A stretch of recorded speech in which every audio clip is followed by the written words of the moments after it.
Bora, gente, bora para mais um podcast do esporte. Hoje para a gente falar da rodada de terça-feira de Copa Sul-Americana, de Libertadores da América. Eu começo rapidamente falando de Série B. O Bahia venceu o Londrina por 4-0, um belo placar, reassume a ponta da tabela da Série B, né? E agora aguarda aí o restante da rodada para ver se mantém como líder da Série B. Tá o outro jogo que aconteceu da Série B também, Náutico e Guarani, partida que ficou em 1-1, tá? Vamos à Sul-Americana, porque a gente tem brasileiro eliminado. Cuiabá enfrentou o Racing. O Cuiabá saiu até na frente e tomou uma virada, né? Terminou 2-1 o jogo pro Racing. E a história do Cuiabá na Sul-Americana ficou pelo caminho, né? A equipe não tem mais condições de chegar, né, ao topo da tabela, só passa o primeiro do grupo, é importante a gente ressaltar. Então o Cuiabá não tem mais condições e assim, primeira participação, acho que é muito bacana a gente exaltar, né? O Cuiabá no momento, né, é o terceiro colocado do seu grupo, atrás de Melgar e Racing, né, ambos com 9 pontos. Então o Cuiabá fez uma participação bacana, acho que é legal conhecer, né, a competição. Venceu o primeiro jogo, deu uma empolgada, né? Eu achei que ia ser e achei que ia endurecer bastante a vida desse grupo, até pela situação do Campeonato Brasileiro, que está ali no topo da tabela, né? Então eu achei que ia dificultar bastante esse grupo. Não achei que fosse passar de fato, assim. Todo respeito, a gente também tem que ser honesto, né? Mas eu achei que ia endurecer mais, ia dificultar um pouco mais a vida. Fato é que isso não aconteceu. Então, importante participação, né? Você participar, jogar competição internacional, você ganhar rodagem, né? Mostra que é um clube que está numa crescente importante, né? E esse pode ser um momento assim, fundamental na história do clube, né? Para fortalecer os alicerces e que o clube consiga seguir numa crescente importante, né? E ganhar mais camisa, ganhar mais tradição. Então, que seja esse o primeiro passo aí de um Cuiabá, uma equipe mais tradicional, né? Não só no cenário brasileiro, mas também no sul-americano. Por que não, né? Tem que ter o primeiro passo, tem que ter o desbravador. E esses caras foram os desbravadores. Eu acho que foi uma primeira participação.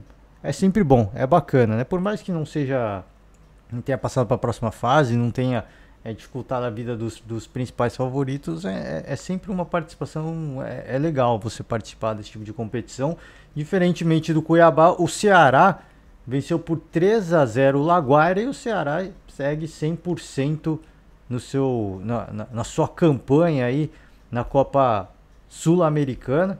Tá? O Ceará tem 12 pontos, são 4 vitórias acumuladas. O Ceará praticamente praticamente não, mas até pelo momento que vive, né? O Independente é o segundo grupo. É importante ressaltar, também está fazendo uma boa campanha, mas o Independente perdeu um jogo, né?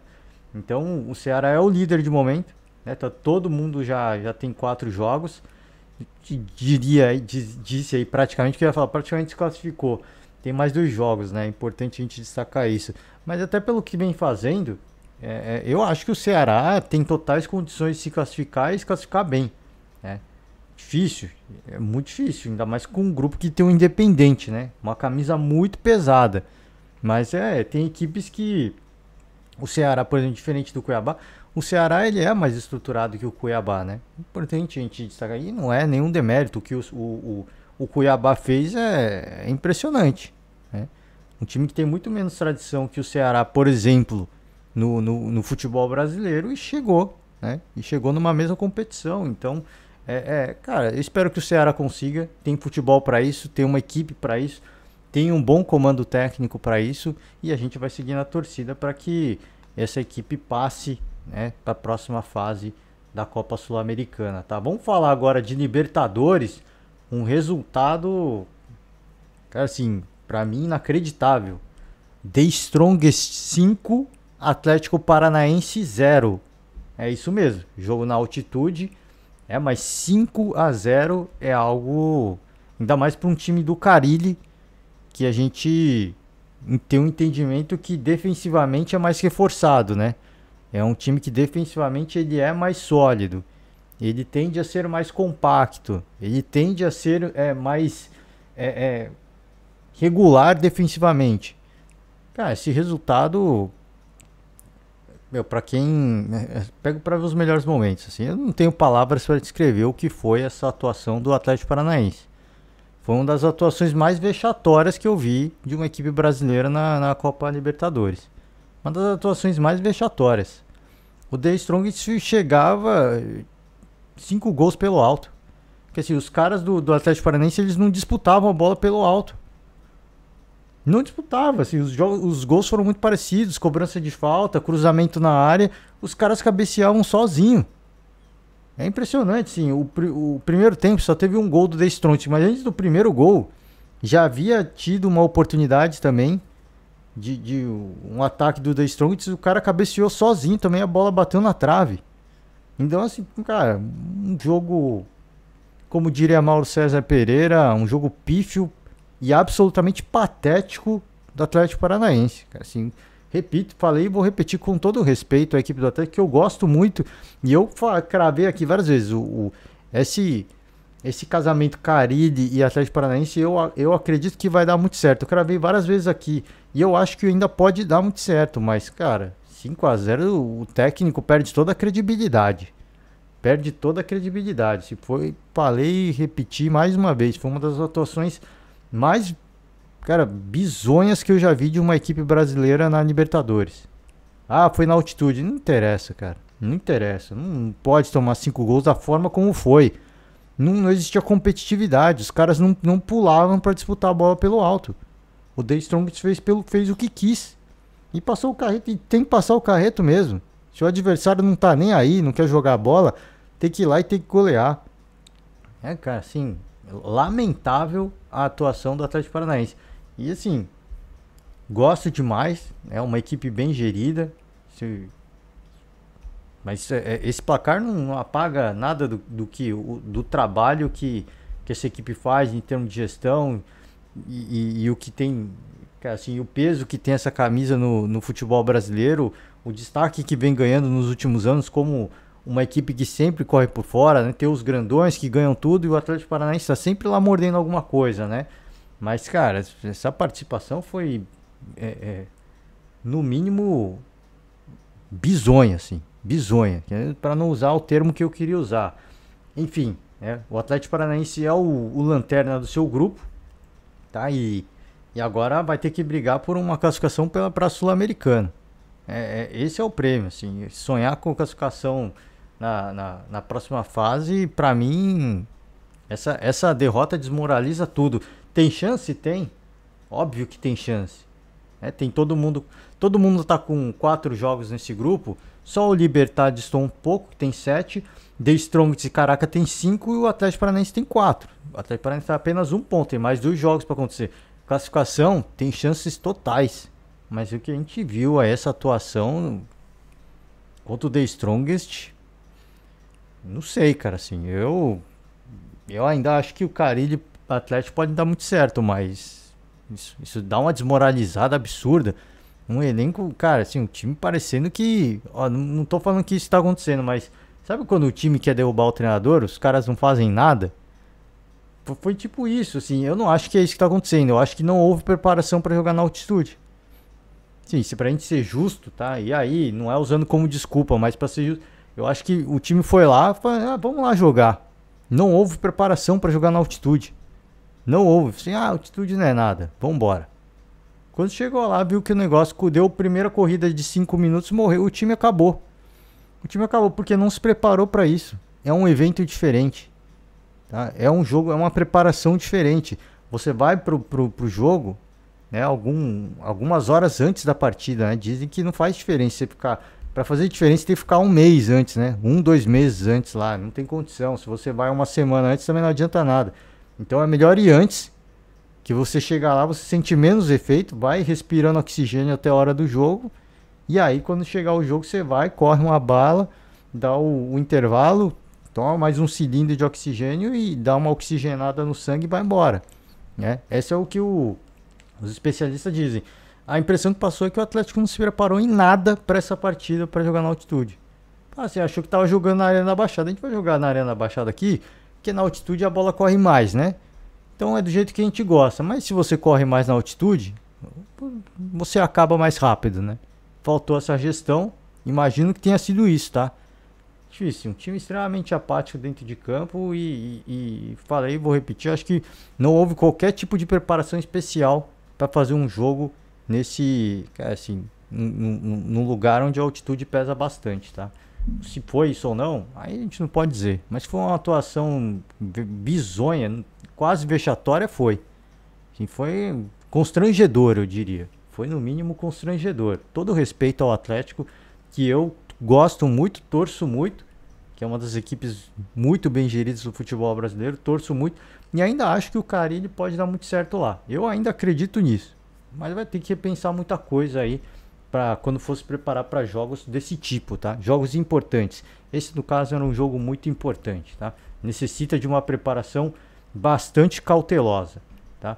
Atlético Mineiro e América Mineiro, 2-1 o Galo, e o Galo praticamente encerra aí a campanha do seu rival na Libertadores. Praticamente, existe chance? Existe, mas matematicamente é muito complicado, tá, para o América buscar qualquer coisa. Muito difícil, assim, o Galo praticamente, o Galo se consolidou, assim, vai depender muito do que vai acontecer no jogo entre Tolima e Independente Del Valle, para ver se o América vai ter chance ou não. É muito difícil. O Atlético tem 8 pontos, o Del Valle tem 5, o Tolima tem 4, o América tem 1. São 4 jogos. Tem mais 2 para jogar. Matematicamente ainda é possível. Tá? Matematicamente, se o Del Valle ganhar, acabou. Né? Se o Del Valle ganhar, acabou. Aí já não tem mais chance. Então ainda tem chance, dá para sonhar. Eu acho que o América tem que esquecer essa classificação para a próxima fase. E óbvio, sim, é jogo a jogo, foca em 2 vitórias, mas focando 2 vitórias, né? Imaginando uma terceira colocação e uma vaga na Sul-Americana, tá? Acho que você pensar precisamos classificar para a próxima fase. Aí, cara, sim, eu acho que isso traz mais pressão, não é isso que a equipe precisa. A equipe precisa pensar jogo a jogo e 2 vitórias eu acho que garante o América na Sul-Americana, que eu acho que também é muito importante. É muito importante, primeira participação na Libertadores. Acho que foi uma boa participação, em virtude de tudo que aconteceu. Né? Uma classificação suada na pré-Libertadores.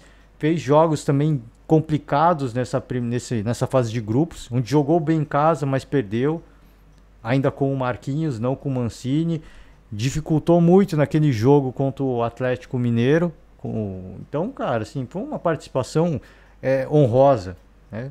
Foi uma bela participação, mas assim, é o que eu falei do Cuiabá, eu estendo para o América. Tem que ter o desbravador, tem que ter a equipe que vai ter a primeira campanha, vai dar o passo inicial.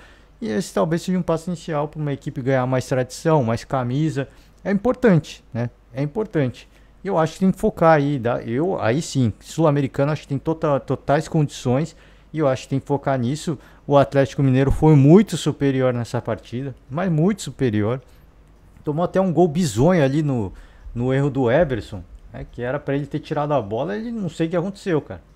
Eu não sei, teve um golpe de vista, ficou com medo de tomar o contato, ele errou a bola e sobrou pro Conte fazer o gol. Mas os gols do Galo saíram com o Arana, com o Nátio Fernandes. Teve mais chances, né? Falei, vou repetir, foi muito superior o Atlético. E aí faz 2-0, o América faz 1, parecia que por mais que o Atlético estivesse bem, e 3 gols aconteceram no primeiro tempo, parecia que aquela cena ia voltar, hein? Caraca, os caras vão empatar de novo, mano. Assim, pra quem acompanhava o jogo, parecia isso, assim. Eu falei, pô, não tô acreditando que o Atlético vai entregar de novo, hein?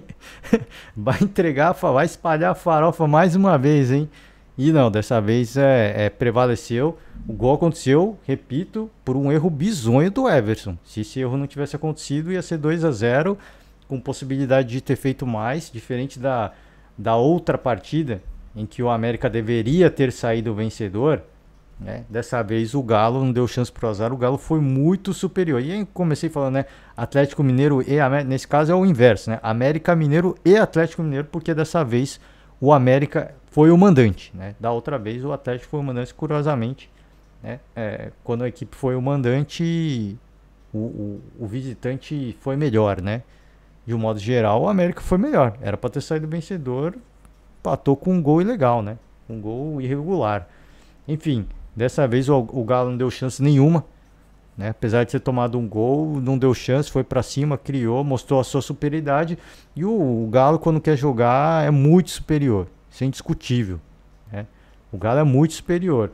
Volta a vencer, né? Depois de alguns empates aí que sai na frente, acabando tomando empate, o time não. Acho que tem que ter essa pegada. Se vai conseguir manter intensidade no primeiro e segundo tempo, com uma certa regularidade, não sei.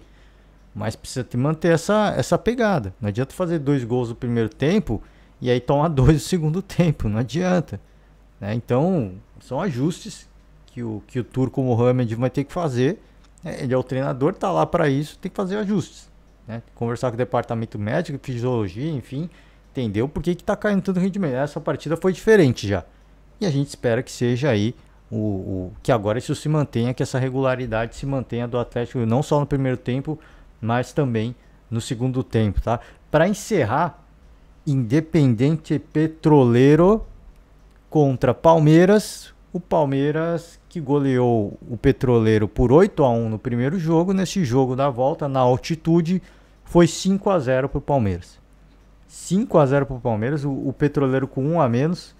E o Palmeiras fez 5-0, mais uma goleada. O Independiente acho que não quer ver mais o Palmeiras na frente, né? Vai virar pessoa não grata ali na cidade, né? É impressionante, cara. Esse time do Petroleiro é muito ruim, cara. Esse time é muito ruim. O Juazeirense, que jogou contra o Palmeiras pela Copa do Brasil, é muito melhor que essa equipe. Com todo o respeito, assim. Parecia que o inverso, né? Parecia que o Palmeiras era o dono da casa, o time que joga na altitude, e o Independente que sentiu a altitude. Assim, foi assim, um show de horror. Um show que ainda quando estava 11 contra 11, o Palmeiras, se eu não me engano, fez 2-0. Depois o Cristaldo é expulso. Num lance nada a ver. Nada a ver. Assim, o árbitro entendeu que foi uma cotovelada, uma agressão. Não teve nada. Assim, foi uma disputa de bola normal. O Cristaldo estava com o braço um pouco mais alto. Eu falo Cristaldo porque é o único jogador que eu conheço, porque ele é ex-Palmeiras, né? Que todo mundo falava antes do jogo sobre ele, né? Ele é um cara que tem uma relação muito especial com o Palmeiras até hoje. Ele é um grande fã do Palmeiras e falou aí, deu entrevista falando da relação especial que ele tem com o clube. Foi jogador ali daquela fase difícil do Palmeiras, da era Paulo Nobre. Então, é por isso que eu sei, né? Por isso que eu conheço. E foi o que fez o gol no primeiro jogo contra o Palmeiras, né? Ali em São Paulo. Então, dessa vez, acabou sendo expulso, né? E eu falei, não é que querendo defender nada, mas não teve nada o lance. O lance pra mim não foi nem lance pra cartão amarelo.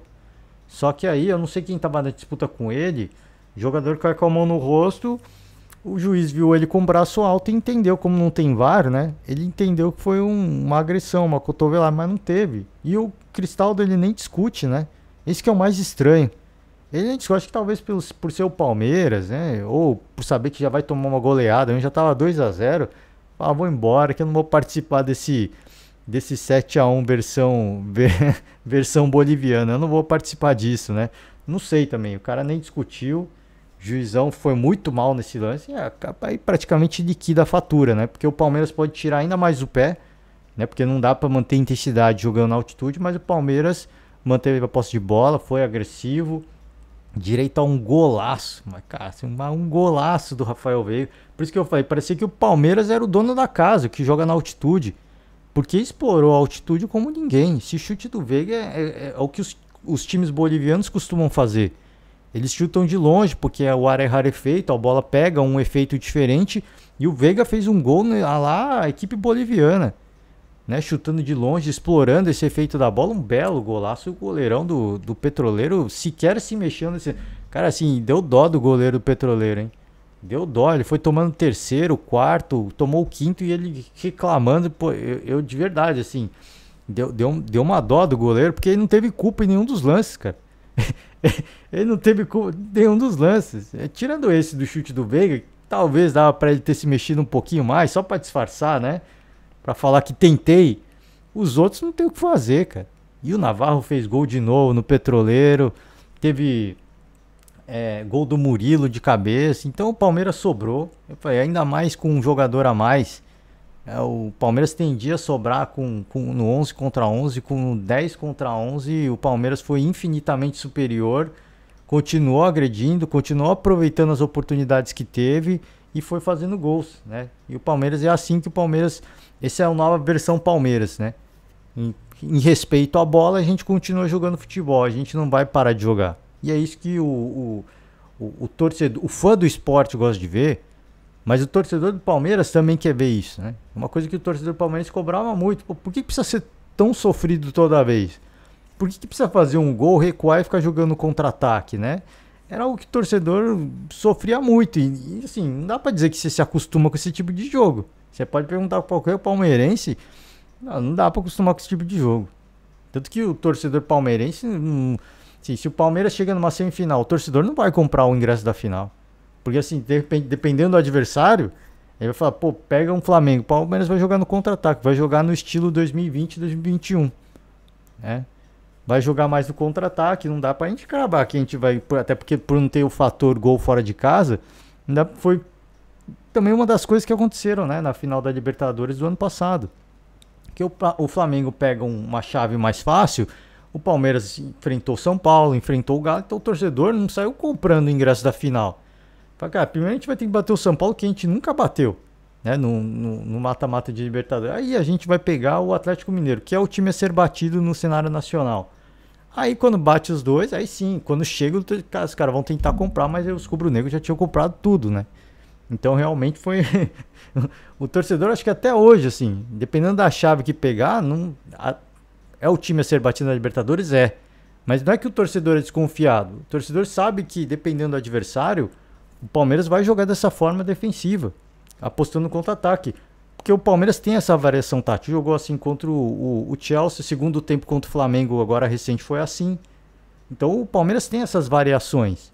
E quando pegar um adversário que considera, como por exemplo o Flamengo, em 2 jogos, uma das partidas vai ser desse jeito. Eu imagino que sim. Vai jogar, vai se fechar, vai apostar no contra-ataque, né? Vai tentar buscar um gol rápido, né? Quando todo mundo tá meio frio. Depois vai recuar, vai ser semelhante à final da Libertadores, né? Um jogo tático muito, cara, assim, muito intenso, mas de uma aplicação tática mais defensiva do que ofensiva, como a gente está se acostumando a ver. E o Palmeiras faz o seu papel, contra equipes fracas está goleando, e os antes, né? Os antes falam assim, tá pegando umas babas também, mas eu tava acompanhando o Canelada da Jovem Pan após o jogo e eles falaram assim, o Petroleiro, ele no Campeonato Boliviano, ele tá empatado em pontuação com o The Strongest não, com o Always Ready, né?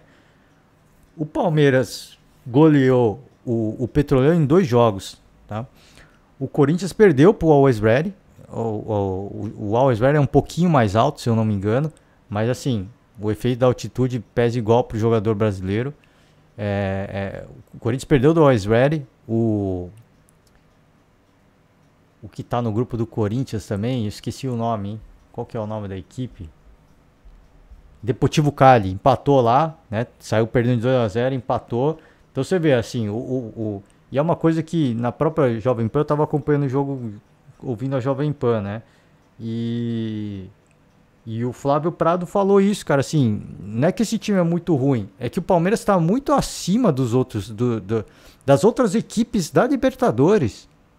O Palmeiras está muito acima. Então, assim, se o Palmeiras goleia o Petroleiro, não é porque o Petroleiro é muito ruim. O Petroleiro é do nível do Always Ready. Mas, entendeu? O Corinthians tem qualidade? Tem, mas ainda estava em formação. E ainda está em formação. O Atlético Paranaense não tem a qualidade que tem o Palmeiras. E eu imagino que não se preparou de forma adequada para fazer esse jogo na altitude. Então, assim, você vê que eu concordo com isso. Assim, não é que o time é muito ruim. O time é muito ruim. Mas o nível das equipes bolivianas é semelhante. O Palmeiras está muito... Assim, o nível do Palmeiras hoje é muito superior. E jogando a Libertadores, o nível de concentração é diferente. É um nível de concentração absurdo que esse time entra para jogar. E os caras vão para... Independente de ser titular, reservas, os caras vão para ganhar. É como se estivesse na fase de mata-mata pro Palmeiras. O Palmeiras joga a fase de grupos da Libertadores como se fosse um mata-mata. Então são todos os méritos para essa equipe e é aquilo que eu costumo falar aqui no podcast e ouço em outros programas esportivos.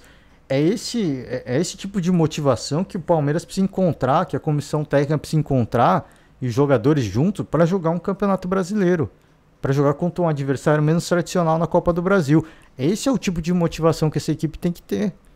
Só que é difícil, assim, todo jogo, né? O campeonato é longo, é pontos corridos. É difícil buscar essa motivação todo jogo. Mas tem que encontrar, cara. Porque a equipe mostra que tem muita qualidade. Né? O adversário é fraco? É. O adversário é fraco. Mas o Palmeiras é muito superior, assim. E não só pensando em Libertadores, pegou um grupo um grupo fácil, talvez o mais fácil da Libertadores, mas Juazeirense, pô, não dá, assim. Todo o respeito de Juazeirense, o Palmeiras é muito superior. Com todo o respeito à equipe do Ceará, que o Palmeiras enfrentou na primeira rodada, o Palmeiras é muito superior ao Ceará. O Ceará tá jogando muita bola? Tá. Mas o Palmeiras é muito superior, é muito mais tempo de trabalho, a qualidade do elenco é maior. Então o Palmeiras precisa encontrar motivação para fazer esses jogos contra essas equipes. E aí ainda não encontrou, mas não sei, isso é dor de que falei, isso é dor de cabeça para a comissão técnica, os caras ganham para isso. É a comissão técnica mais cara da América do Sul, se não da América, né? É uma comissão técnica muito cara, do Brasil com certeza é, eu acho que da América do Sul eu não sei. Deve ser superior à do Galhardo, né? Eu não tenho certeza. O Galhardo é uma comissão muito cara também. Então, tá ali, né? Tá pau a pau. Então, isso é dor de cabeça pros caras. Os caras ganham pra isso, tem que estudar, tem que entender o que tá acontecendo, né? Como é que a gente vai motivar? Entender, os caras sabem. Mas como é que vai motivar? Não dá só pra acreditar ao cansaço. O cansaço, né? Ele pega pra todo mundo. Mas tem equipes que jogam, rendem bem com cansados. Então, o que é? É o aspecto mental. Você precisa trazer essa mobilização, essa pilhada, pelo menos num nível semelhante, para jogar contra equipes de menos tradição, ou que você sabe que você é superior tecnicamente, por ter mais investimento, os jogadores são mais caros, o time está mais entrosado, a comissão técnica está trabalhando há mais tempo, tudo isso a gente vai somando pontos para dizer uma equipe é superior à outra, né? Não tem como, assim, tem que respeitar, o respeito existe. E o respeito à bola é isso. É o que o Palmeiras faz. Entra para golear. Porque se o adversário não tá contestando, se o adversário não vai contestar, a gente vai continuar jogando. Não é como o Palmeiras de um ano atrás, por exemplo. Que fazia um gol, recuava. Às vezes o adversário crescia no jogo graças a isso, explorava o contra-ataque. Não, dessa vez continua agredindo. Se os caras não querem jogar, a gente vai continuar. E assim vai ser para a gente não passar perrengue nenhum. Então... É um bom momento do Palmeiras na Libertadores. É a equipe a ser batida e para mim não interessa se o grupo é fraco. Tem gente que tá pegando times fracos. O Atlético Paranaense, para mim, pegou um adversário fraco e foi goleado.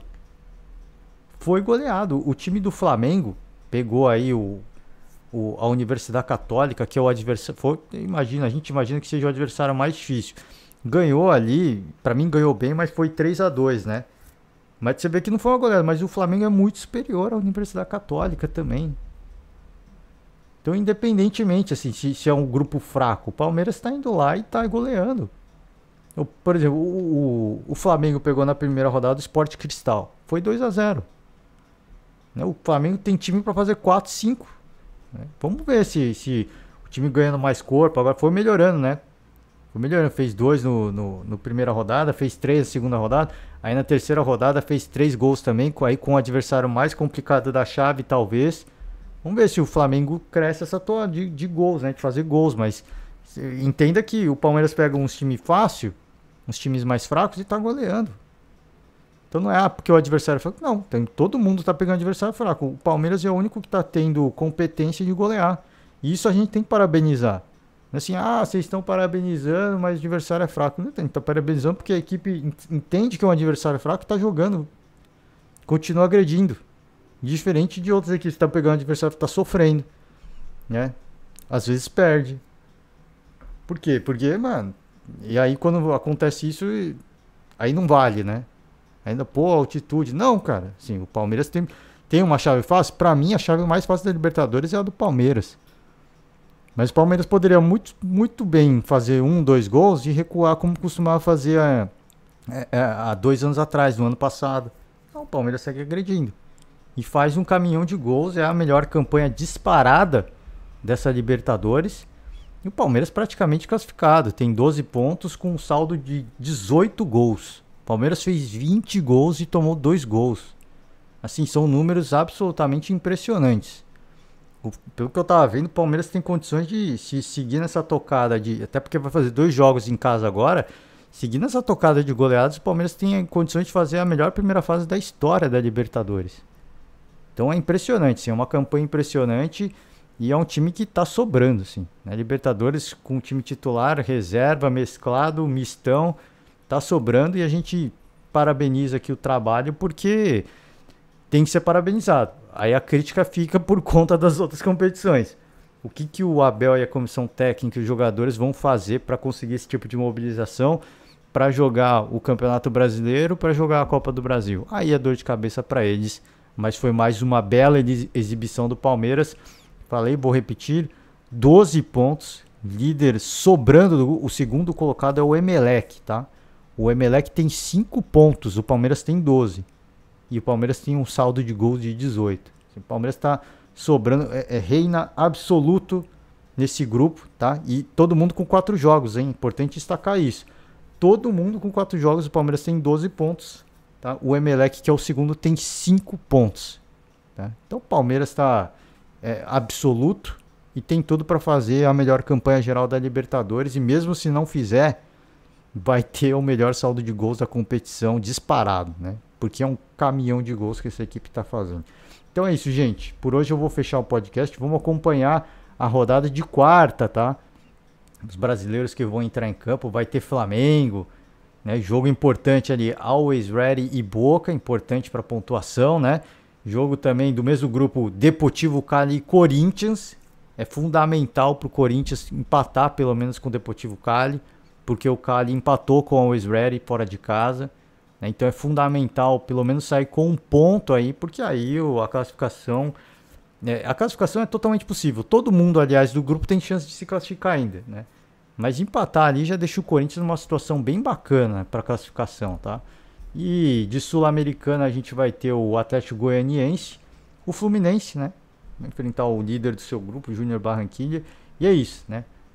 Fechar por hoje, vamos acompanhar esses jogos de quarta. E amanhã a gente está de volta para comentar esses jogos aí de Sul-Americana e Libertadores da noite de quarta-feira. Gente, valeu demais, um forte abraço e até amanhã. Tchau.